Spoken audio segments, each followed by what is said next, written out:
Hello viewers, welcome to my channel all cooking fusion BD. আজকে আমি খুব সহজে এই গরমের ক্লান্তি দূর করার একটি শরবতের রেসিপি শেয়ার করব। ভালো লাগলে আমার চ্যানেলটিকে সাবস্ক্রাইব করবেন, লাইক, কমেন্ট ও শেয়ার করবেন। তো আমি এখানে একটি গ্লাসে নিয়ে নিচ্ছি বরফ। তো বরফগুলো যার যার প্রয়োজন অনুযায়ী নিয়ে নেবেন, যে যেরকম খেতে ভালোবাসেন। তো এরপর আমি এর সাথে মিশিয়ে নিচ্ছি নর্মাল পানি।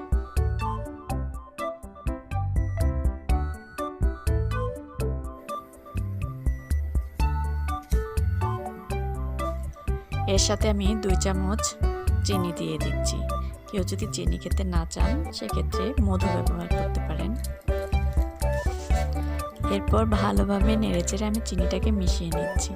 এরপর আমি দিয়ে দেব অরেঞ্জ ফ্লেভারের ইনস্ট্যান্ট পাউডার ড্রিঙ্কস।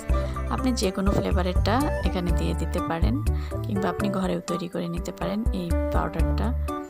তো আমি এর মধ্যে পরিমাণ মতো দিয়ে নেব, দিয়ে খুব ভালোভাবে এর সাথে মিশিয়ে নেব।